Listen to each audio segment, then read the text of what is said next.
नमस्कार। चलिए आज समझते हैं प्राचीन भारतीय इतिहास के उन लेखकों और किताबों के बारे में जो बिहार एसआई जैसी परीक्षाओं में अक्सर पूछे जाते हैं। देखिए, इस तेज तर्रार सत्र का मकसद सिर्फ तथ्य रटना नहीं है, बल्कि उन्हें इस तरह समझना है कि वो हमेशा के लिए याद रह जाएं। तो शुरुआत करते हैं एक ऐसे सवाल से जो परीक्षाओं में बार बार देखने को मिलता है। जवाब है कौटिल्य। और चिंता की कोई बात नहीं, इस सत्र के आखिर तक सिर्फ ये एक नाम ही नहीं, बल्कि ऐसे कई नाम और उनकी रचनाएं सब एकदम पक्के याद हो जाएंगे। तो देखते हैं कि हमारा आज का सफर कैसा रहेगा।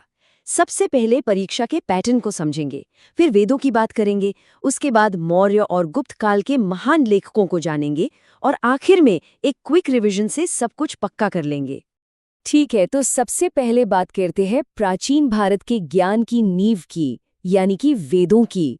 ये वो महान ग्रंथ हैं जिनका संकलन महर्षि कृष्ण द्वैपायन वेदव्यास ने किया था। इन्हें हमारी सभ्यता का आधार स्तंभ माना जाता है। अब यहाँ एक बहुत जरूरी बात समझने वाली है। परीक्षा में ना हर वेद से जुड़े 3 तरह के सवाल बनते हैं। एक तो वेद का नाम, दूसरा उसके मंत्रों का पाठ करने वाले पुरोहित कौन थे, और तीसरा उसका मुख्य उद्देश्य क्या था। जैसे ऋग्वेद सबसे पुराना है और इसके पुरोहित को होत्र कहते थे। वही सामवेद से भारतीय संगीत की शुरुआत मानी जाती है। तो ये जो टेबल है, ये इन सभी जरूरी फैक्ट्स को एक साथ याद रखने में बहुत मदद करेगी। अच्छा, तो वैदिक काल के बाद भारत में साम्राज्यों का दौर शुरू हुआ, और इनमें सबसे शक्तिशाली कौन था?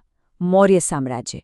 ये वो समय था जब साहित्य सिर्फ स्पिरिचुअल नहीं रहा, बल्कि कह सकते हैं कि शासन और राजनीति का एक बहुत जरूरी हिस्सा बन गया। और इस दौर के साहित्य को समझने के लिए पहले उन शासकों की टाइमलाइन को जानना जरूरी है जिन्होंने इस युग को बनाया। और इस साम्राज्य की नींव किसने रखी? वो थे कौटिल्य, जिन्हें हम सब चाणक्य के नाम से भी जानते हैं। देखिए, वो सिर्फ चंद्रगुप्त मौर्य के गुरु ही नहीं थे। उनके द्वारा लिखा गया ग्रंथ अर्थशास्त्र असल में मौर्य साम्राज्य की एडमिनिस्ट्रेशन, इकोनॉमिक पॉलिसी और मिलिट्री स्ट्रैटेजी का पूरा ब्लूप्रिंट था। कौटिल्य के बाद कहानी आगे बढ़ती है अशोक तक।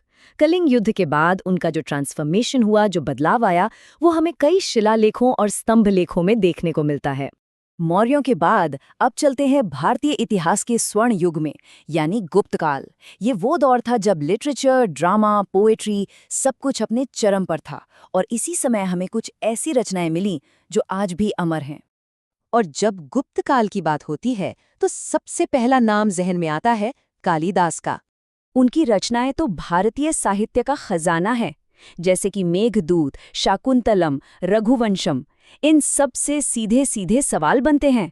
एग्जाम्स में अक्सर मैच द फॉलोइंग में यही पूछा जाता है कि कौन सी रचना किस लेखक की है, इसलिए ये नाम याद रखने बहुत जरूरी हैं। कालिदास के अलावा गुप्त काल में एक और बहुत ही महत्वपूर्ण लेखक हुए विशाखदत्त। उनका जो नाटक है मुद्रा राक्षस, वो सिर्फ एक नाटक नहीं बल्कि एक हिस्टोरिकल डॉक्यूमेंट जैसा है। मतलब उसे पढ़कर ऐसा लगता है जैसे हम सीधे उस दौर के पॉलिटिक्स में पहुंच गए हों। और ये नाटक बताता क्या है?